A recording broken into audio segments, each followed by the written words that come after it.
Hi, this is Danielle. I am going to show you how I make my masks that you can wear and be able to reuse the surgical masks inside. The masks are machine washable or hand washable, and then you can save on your PPE by reusing the filter inside. So I have two color fabrics. I have a nice contrasting color. This one will be the outside of the mask, and this one will be on the inside. So first I start by folding the fabric over, and then I have my pattern that I cut out of just some cardboard. I happen to use my Cricut to cut it out, but I'll show you the pattern and you can just cut it out by hand as well. So typically what I'll do is I will lay the pattern on here, and if you have any clippies, you can clip one side of it like this to hold it in place. And then you can use regular scissors, but I happen to have one of these rotary cutters. And so what I will do is just cut along the edge here, and I cut it out to a point, and then cut along this edge here. Doesn't have to be perfect. And again, cut out to a point, and then try and get them to match. And then once that one's done, if you unfold it, and then you have to cut along the middle to get your two pieces. Okay, so now you have your two pieces. I like to fold them right sides together.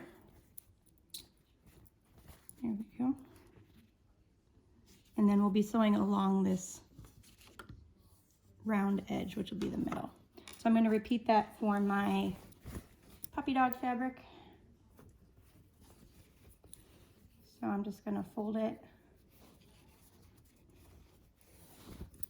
like so.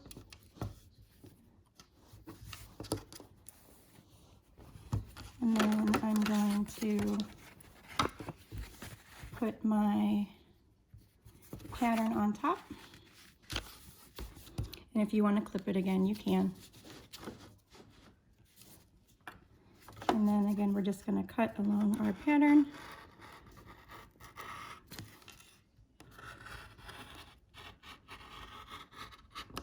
And then now, and then we're going to cut through the middle along our seam or fold. Okay, so sometimes you have little folds in the fabric and you might want to straighten them out. I just use my old hair straightener, and then I just kind of press the edge out like this so it's a little bit straighter.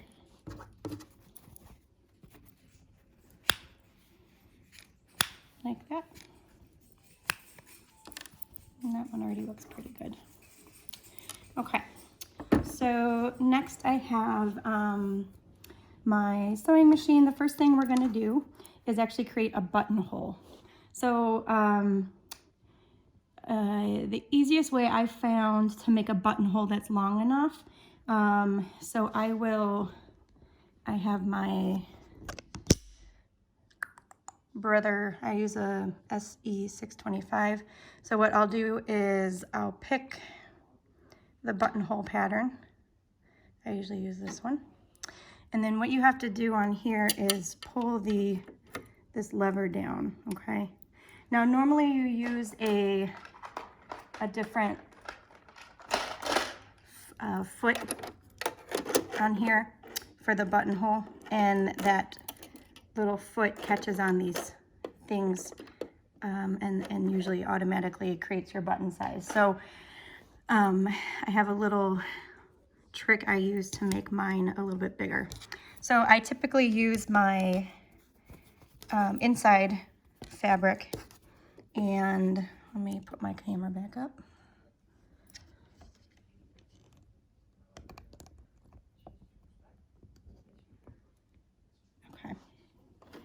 So what I'm going to do, I like to line it up so this kind of lines up here and about the same distance from here. And then I'm going to backstitch first. And then when I get to the end of my fabric, I'm going to push this lever. Oops. You'll see me, I'll tap this and it'll reverse the other direction. Okay. So this is our buttonhole.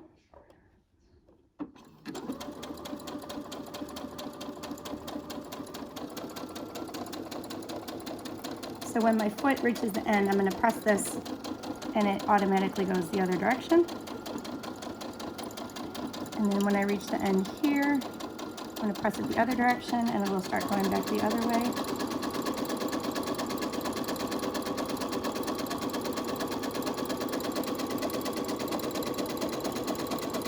And then press it again.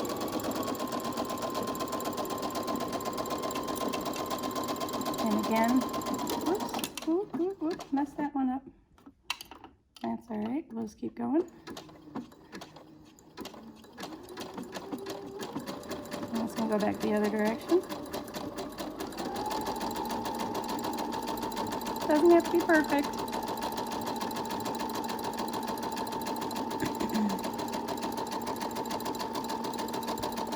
And then at the end, press it one more time, and then it finishes my hole for me. So I'm gonna lift the lever, cut off my ends. And then what I like to do next then is take my rotary cutter and just cut inside your buttonhole. And this allows you to slide in a mask later. Okay. So now that I have my buttonhole done, I'm gonna switch back to a regular stitch. And don't forget to put your buttonhole lever back up. So I'm just gonna do a regular straight stitch for this portion. Okay, and then I'm gonna put my right sides together and line them up. And we're going to be knitting along the concave end here where it's rounded. Doesn't have to be perfect. All right. So here we're going to put the lever down, back stitch, and then stitch along.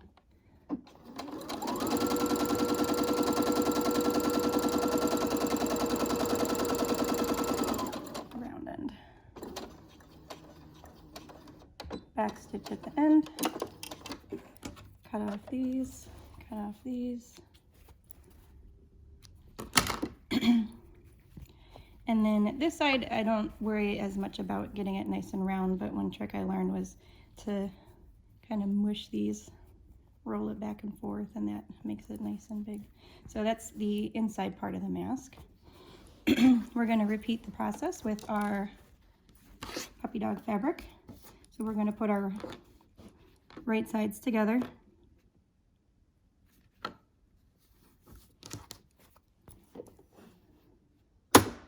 Back stitch.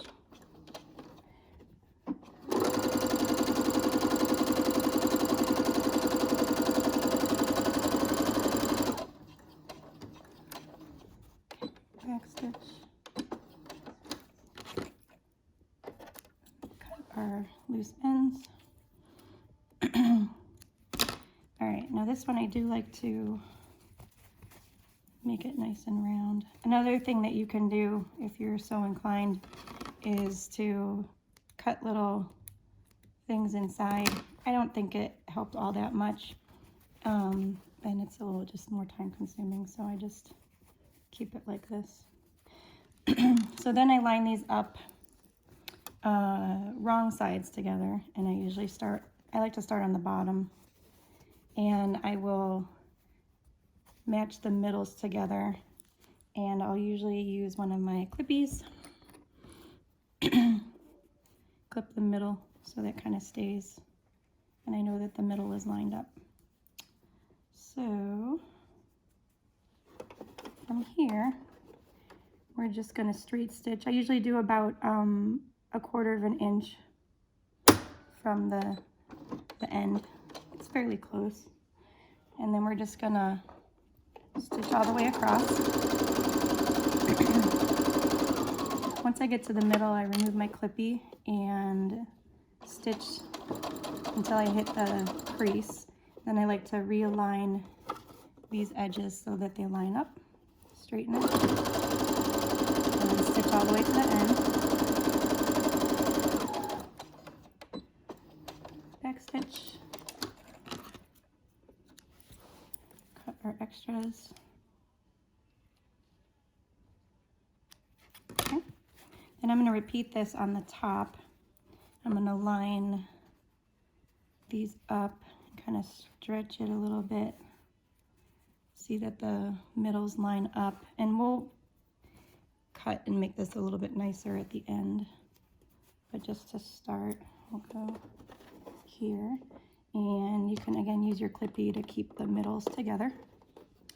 And back stitch. All right, and stitch along the edge. And once I get to the middle, I'll remove my clip. I'll try to go straight across. Okay, once I pass the crease, then I will make sure my ends are lined up. And then continue to stitch, oh, bummer, to the end. I'm using embroidery thread, and so it tends to break a lot. So you can use regular thread. One of my favorite features of this machine. All right, I'm just going to back stitch once again. All right, and then finish stitching to the edge.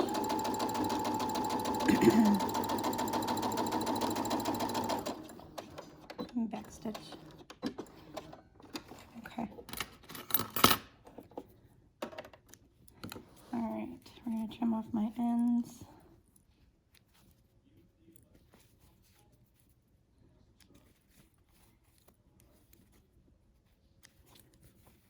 Like I missed a portion when the stitch broke, so I'm just going to go over that one more time. This part doesn't have to be pretty because it's going to get covered.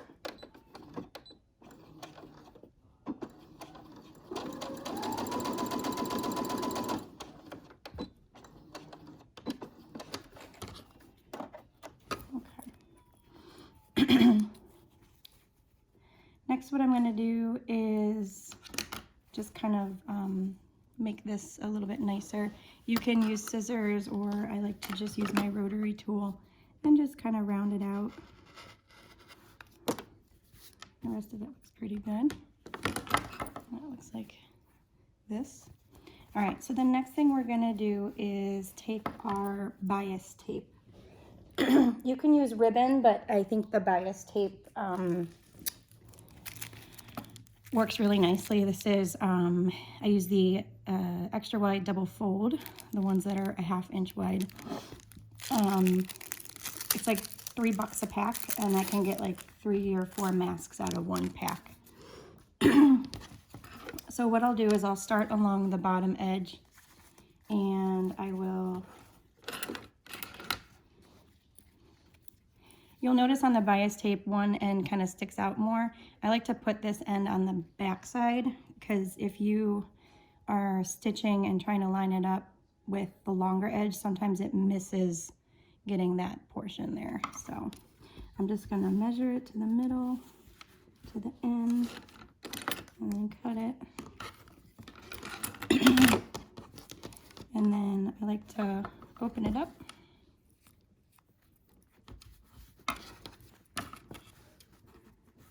Line up the one edge, and then when I get to the middle, I like to put my clippy there again.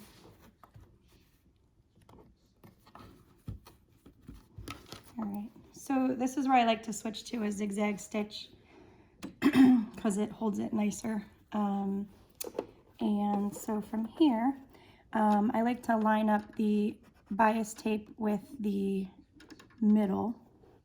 Okay, and then that way it's going to stitch back and forth across the bias tape. All right, so here we go.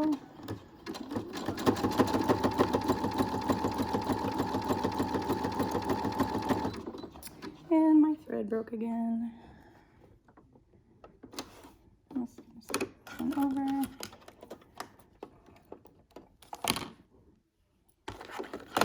Hemostats come in handy for lots of things. Sewing is one of them.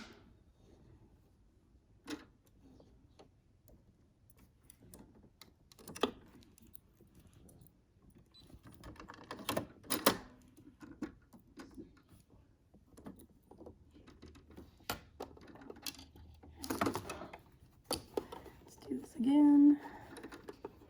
The bias tape is a little thicker fabric, so that's why this one keeps breaking.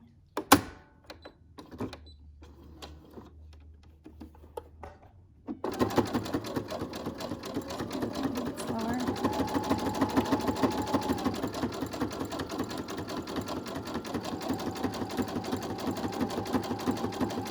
Once I get close to my middle, I'm going to remove my clip. I'm going to line the rest of this up and just go straight across.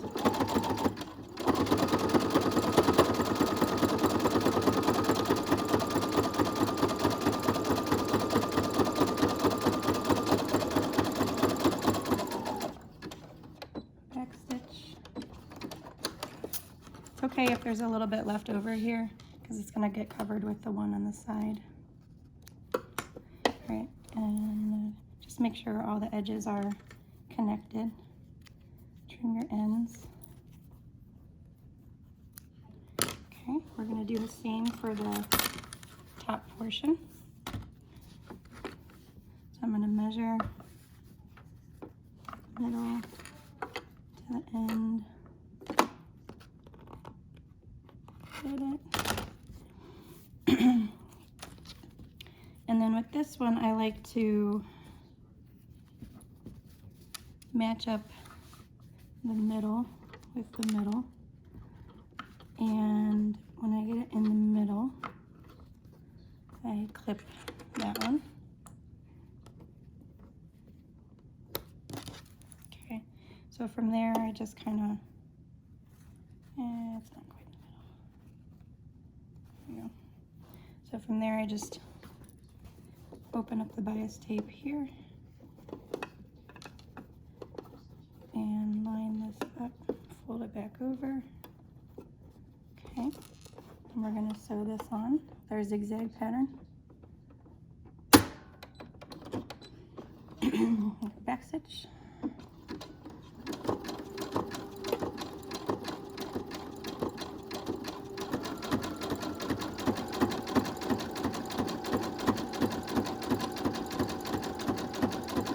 Curve it upwards. Okay, once I get to the middle, we're going to move the clip. I'm going to open my bias tape and put this end in. Sew across.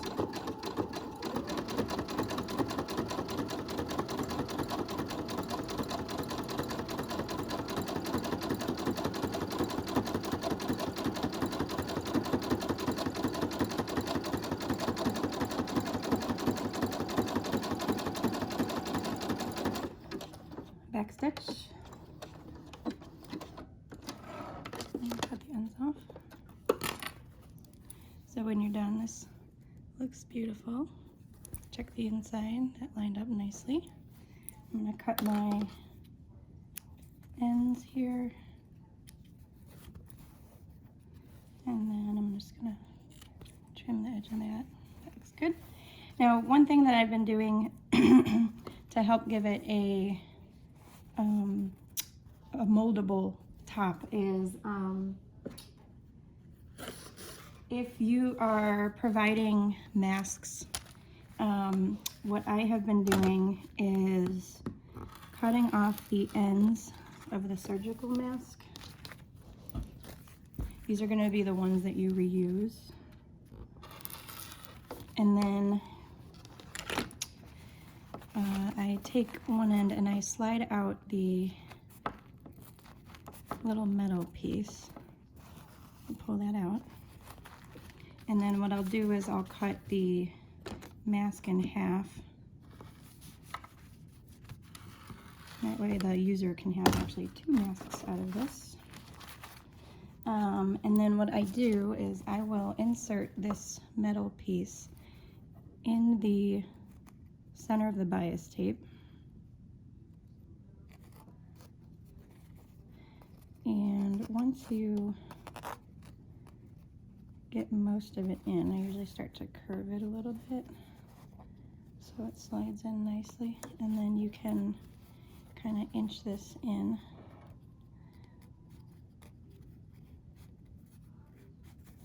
Until you feel that it's centered. So now this is in the middle here, and you can adjust this and bend it towards your face. Okay, so in the end, the user can insert the mask through the hole. Right now it's actually a little bit easier if I just do it now since both ends are open.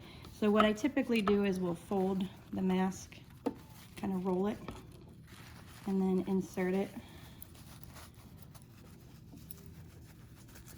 like this. Usually I have to open up the center a little. And then you can take a pencil or something long. I use my hemostat. Hold on to the top portion, and then you can roll the mask through. And then I usually grab the top portion, pull it up to the top, and then hold on the top here, and then straighten the mask out. So now we have protection that central piece can be reused, but the external piece can be washed when you get home, and then it's clean for your next shift. So you can still use your same surgical mask, but have a clean external mask for your next shift. All right, so for the ends, what I like to do then is take your bias tape again, and we're gonna measure a piece for each end.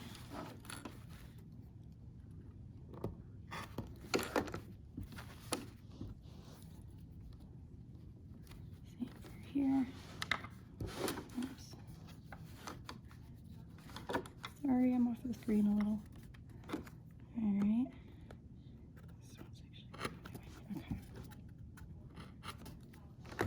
All right, so now I'm done with the bias tape. I'm just gonna pack it up. Now, if you're using ribbon to do this, it is a little bit more messy, but a couple tricks. So if you have just ribbon laying around and you need to kind of straighten it out, if it's got some creases and stuff in it, you can, again, use your curling iron. This is a trick from cheerleading. Or sorry, use your hair straightener and just straighten out the ribbon like that. See, now it's nice and smooth. And then the other thing is with the ribbon ends, so that they don't fray, you just take a lighter and you burn the edge. Careful, be a little bit hot. And then now you have a nice edge right here, okay? But I found the bias tape to be easier. Next I have, I'm gonna put some, I have this elastic cord. This one is 1/2 millimeter thick. Seems to work pretty well. I'll measure out about 8 inches worth, and or 16 total, and then cut it in half to give me 2 pieces that are 8 inches long. So then when I put my bias tape on the edge of the mask, line up those. What I will do then is take the cord and lay it on the middle inside of the seam, fold it over, make sure that the elastic cord is all the way towards the end so you don't stitch over it. And then I like to pinch the one side so it stays on the end. Okay, so now that we have that secured, we're going to zigzag stitch like we were doing before.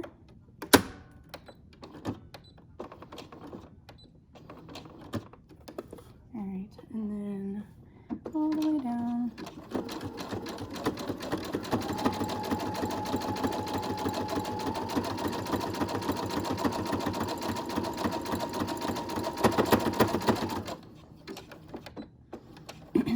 Back stitch, take it off,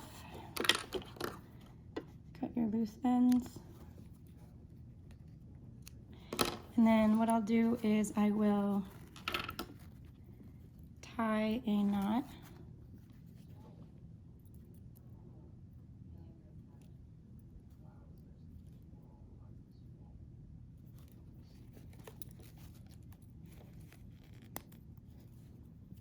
Try and scooch it out here. Make sure it stays. I'll cut my loose ends.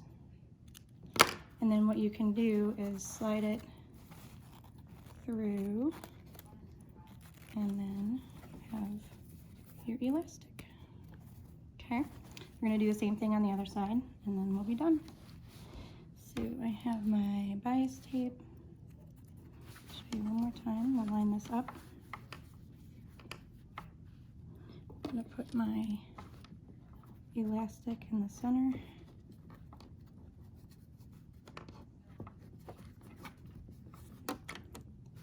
Clip that piece of elastic so it stays to the end.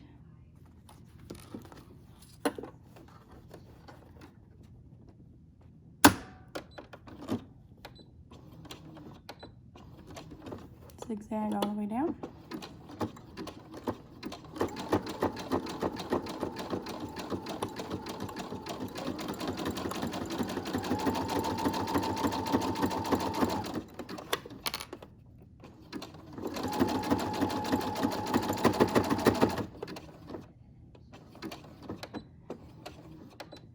Reverse stitch, cut our loose ends, tie our knot. I stretch it out and tie it like I would like a top of a balloon. I was inflating a balloon. Cut the ends and then slip it through, and there you have it. This is our finished mask,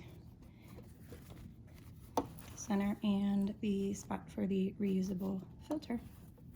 Okay, I will try and figure out how to link my pattern to this video. In the meantime, enjoy. Pollen protection. Merci tout le monde.